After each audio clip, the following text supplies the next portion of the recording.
jumpa bagi kita semua dan salam sehat untuk kita.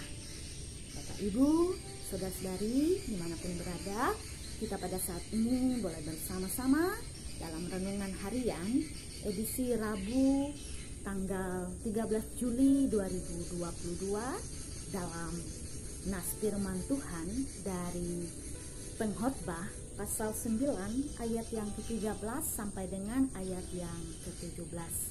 Silahkan Bapak Ibu, saudara-saudari membacakannya di tempat masing-masing. Mari kita memohon pimpinan Roh Kudus, kita satu hati, kita berdoa. Mengucap syukur dan berterima kasih kepadamu ya Tuhan Allah, sumber segala hikmat di dalam kehidupan kami. Engkau sudah memelihara dan menuntun kami hingga pada saat ini. Terima kasih atas persekutuan yang indah pada saat ini, di mana kami boleh bersama-sama belajar akan firman Tuhan. Urapi kami dengan kuasa Roh Kudus-Mu yang memampukan kami untuk mengerti dan memahaminya. Di dalam Yesus Kristus kami berdoa. Amin. Pengkhotbah pasal 9 ayat yang ke-13 sampai dengan ayat yang ke-17 dalam tema Allah sumber hikmat. Pengalaman hidup dari hari ke hari memberi kita pelajaran untuk belajar mawas diri dan bijaksana dalam merespon berbagai hal dalam hidup kita. Jadi tidak ada orang yang sudah bijak. Dalam bacaan kita hari ini memberikan contoh bahwa hikmat telah menyelamatkan kota dari kehancuran.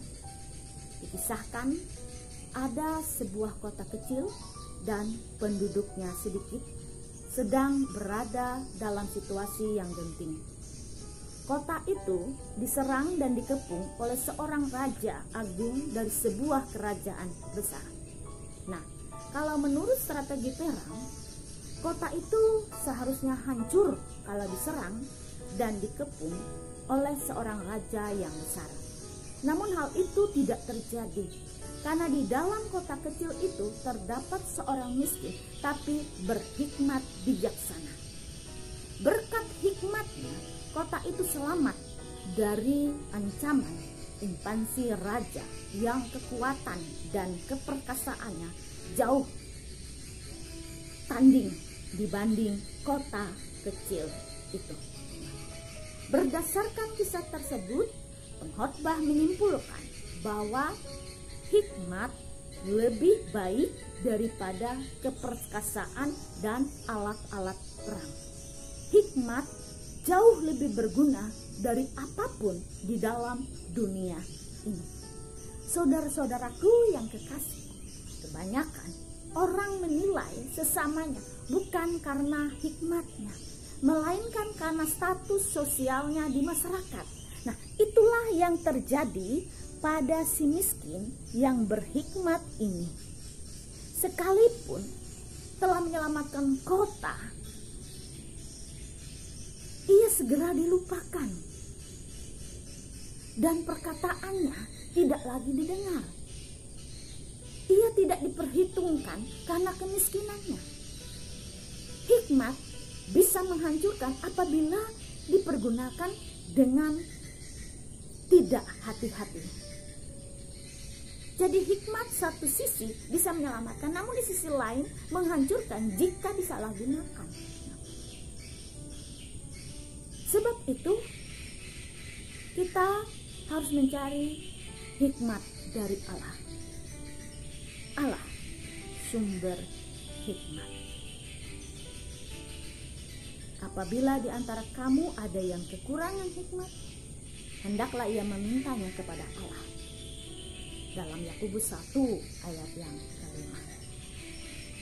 Dan kita perlu menjaga hidup benar di hadapan Tuhan. Dengan begitu, kita menggunakan hikmat bagi keselamatan dan kebaikan orang banyak, bukan sebaliknya untuk menghancurkannya. Perkataan Amsal dalam pasal 9 ayat yang ke-10. Permulaan hikmat adalah takut akan Tuhan. Benar sepenuhnya. Dengan penuh kecintaan, mari kita berdoa kepada Allah supaya kita dipenuhi hikmat-Nya untuk mengusahakan kebaikan bagi banyak orang, sehingga kehidupan kita berarti. Teladan hikmat yang perlu kita contoh dalam kehidupan sehari-hari adalah Yesus Kristus. Tuhan memberkati kita semua. Mari kita bersama-sama merendahkan diri. Kita kembali berdoa. Tiada pernah berhenti kami datang ke hadirat-Mu yang kudus, ya Tuhan Allah. Kami bersyukur Tuhan sudah memberkati akan kehidupan kami. Tidak pernah kami dibiarkan oleh Tuhan. Tangan-Mu yang senantiasa menopang kami. Kehidupan kami selanjutnya, kami hanya percayakan ke dalam tangan-Mu. Hidup kami berarti di hadapan Tuhan. Hidup kami adalah kesempatan untuk kami melayani Tuhan. Sepanjang kehidupan kami boleh belajar agar hidup kami berhikmat, karena Engkau adalah sumber hikmat bagi kami. Terima kasih ya Tuhan Allah. Kami mengucap syukur. Kami sudah berdoa. Amin.